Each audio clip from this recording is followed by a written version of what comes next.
Hi everyone, it's Trent here. Hope you're doing well, guys. I first of all, I want to say that I was moved by the expressions of support and kind words that you guys have shared on my video on dealing with emotional shock, in which I opened up about my last few weeks that have been a little bit bumpy, to say the least.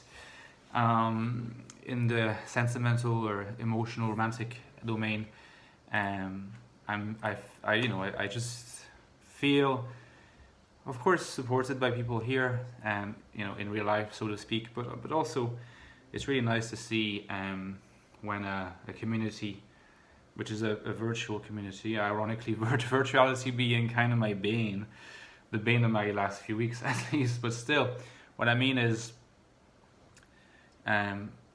it's nice when on a medium that has some dimension of impersonality about it, when people come together and express their empathy and humanity in ways that really transcends the virtuality of the medium.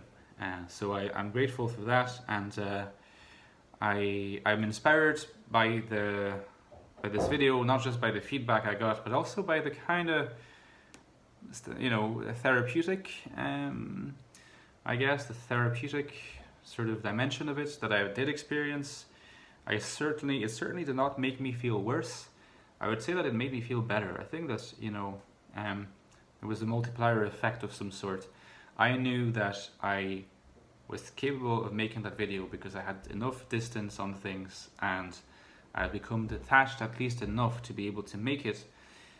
But making the video and publishing it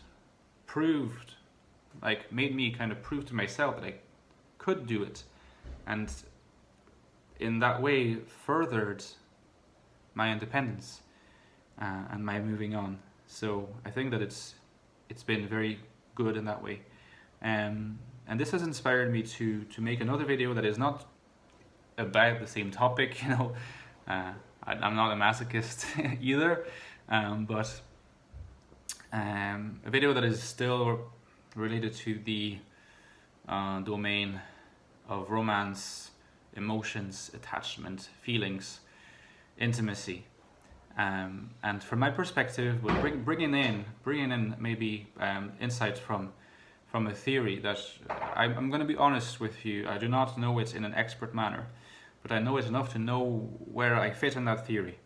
And this is the theory of attachment. So I'm sure that many people among you know about this theory, and it's possible that some people among you will not know about this theory. So if you type theory of attachment theory online, you will quickly find links. And I will summarize it quickly for you, in this very rough and ready fashion, so that I can then move on. But prior to explaining what this theory is about, let me just specify lastly that hopefully I'll manage to bring in some kind of INFJ perspective. But this is not my primary concern. It is a concern, but not my primary concern. But the other concern that I have is and this is going to be woven into the discussion, is to use that and use what I know I am, because I very clearly fall under one of the types of attachments. How this has, for better or worse, maybe for worse, more than better in this case, probably played into my relationship pattern, and the pattern not just of my relationships, but how these relationships have evolved and what they have looked like and how they ended. Trying to see how that, how there is might be a clear link between the form of attachments, intimacy attachments that I have, and the kind of tendency I have to look for people who have issues, maybe it's specific kinds of issues, maybe not just any kind of issues, and why the more normal people I might not be drawn to first, always. So at least I will attempt that, because I've been thinking about that recently. So now, just to talk about the theory of attachments, perhaps those who are more learned about this than me will cringe at how simplistic this is going to sound. But essentially, the theory of attachment theory, suggests that like people are more or less broken down into two main categories: people who are secure in their attachment, and people who are insecure. And from what I can gather, there's roughly a half and half, divide in sort of how the population is organized around these categories.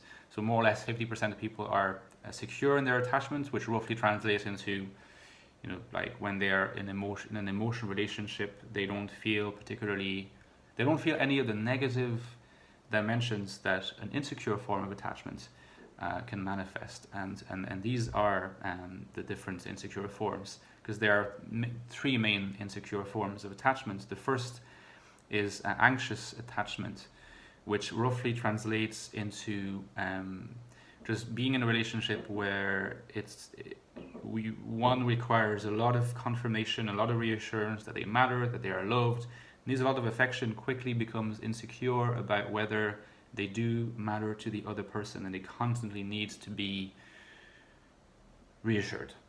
Okay? Whereas someone who's secure will enjoy some reassurance but will not immediately feel threatened if there is no obvious reassurance or display of affection for a certain period of time. So that's one big category of insecure attachment. I think the most common, maybe 20% of the population. Then you have another category, which is the avoidance category, which is essentially the complete opposite of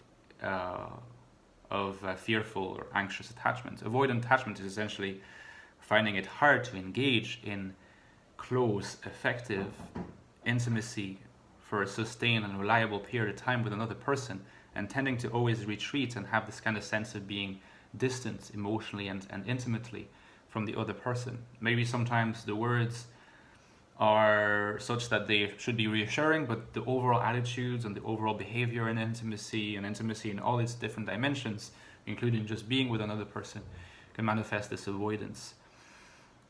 And then, so that's also something like 20%. And then 5 to 10%, the rarest kind of category, is called ambivalent attachment or fearful avoidant. And as this name suggests, it's a mix of both. It's kind of a bad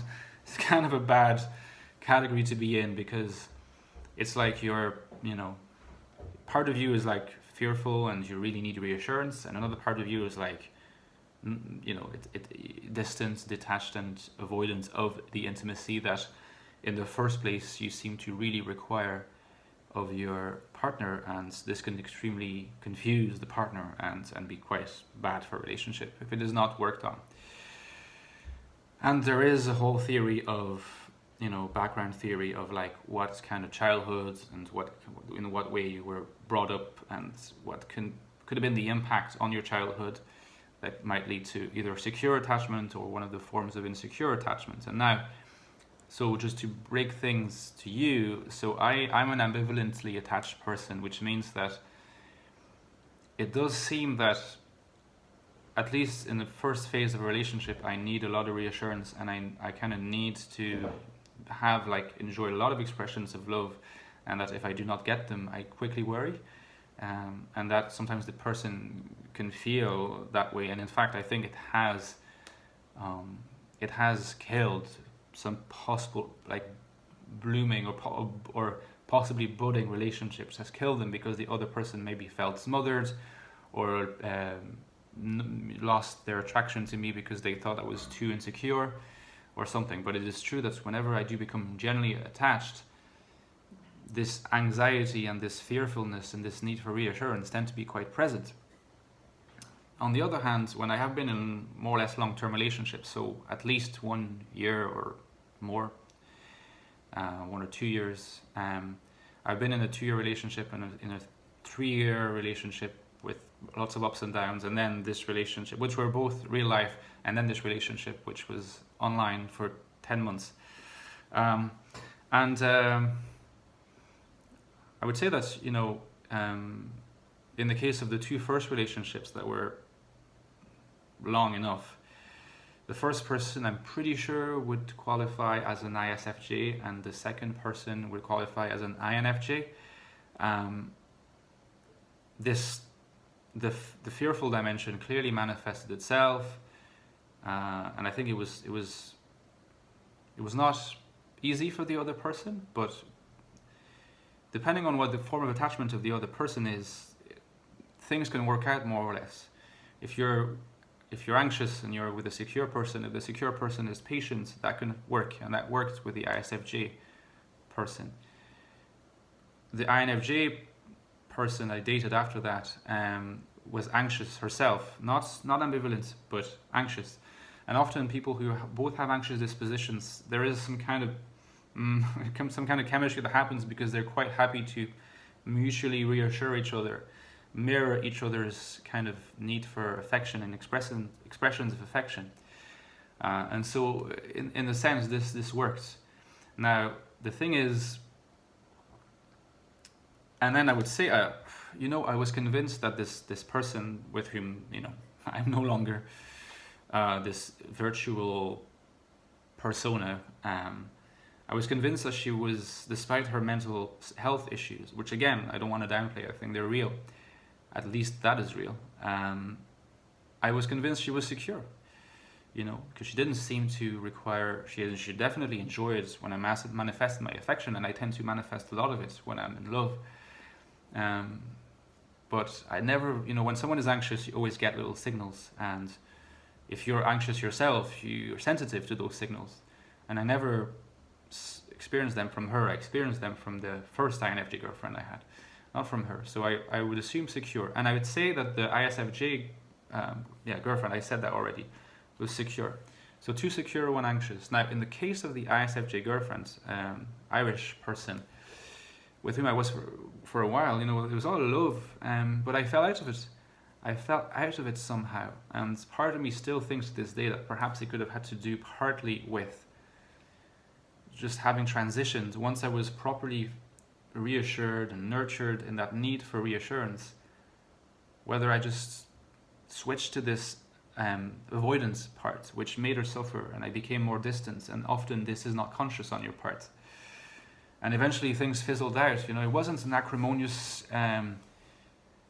separation for me, because I was no longer, I felt no longer in love, no longer emotionally involved that much. But I felt really bad about hurting her, I think that I did. I know I did. But I really there was something gone in me. In the case of the second relationship, which in a way was the longest, also probably the most toxic one, there was definitely a lot of love in that, also a lot of negative feelings. I think that, again, I was provided with this reassurance at first from her as an anxious person. And again, after a year, maybe a year and a half, it's almost like there was a transition. At least she said to me that she felt I was becoming more distant. Now, I'm not trying to excuse the behavior of that person, because she did a lot of really not cool things. But I also understand that, whatever is done wrong is never just the action of one person. Of course, sometimes a person can be more wrong than another, but it's never just 100% one person and 0% another. And I do think that for all the kind of wrong things she did, like trying to make me feel jealous on purpose, sending me messages suggesting that she was on the verge of cheating on me, and sometimes being physically aggressive with me. I mean, all these things happened, and there was a lot of emotional and sometimes even borderline physical abuse. So it was a serious thing and a toxic thing. But I think that I triggered her by this avoidance, and I think that almost unconsciously what she was trying to do was to re-put me in this state of uncertainty and insecurity, to return to the anxious state of things that suited the relationship paradoxically more. Because somehow I never just attained the security. It's very hard, attachment is very hard to change.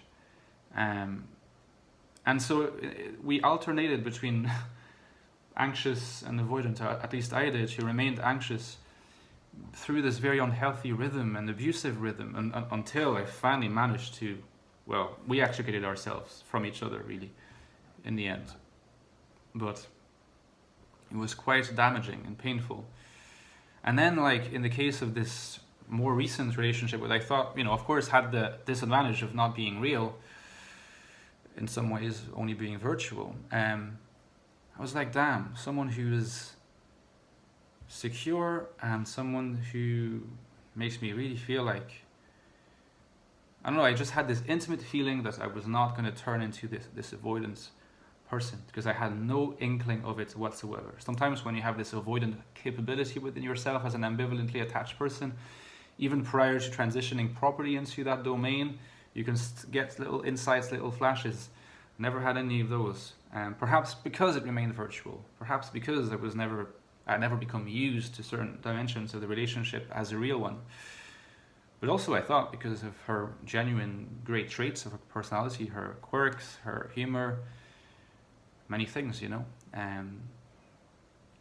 but what is, again, to me, a shadow of the attachments issue here is that part of why I became so attached is because she was feeding my need for reassurance, driven by the anxious attachments that I systematically seem to go into when I engage in a serious relationship, that I decide to commit to, and when I allow myself to fall in love, really. And I think partly because of all these different stories and that seem indicative of an issue that I have with attachment, clearly, in some respects. Not saying that everyone leads a rosy life. I know everyone has issues, but I just happen to be one of these people.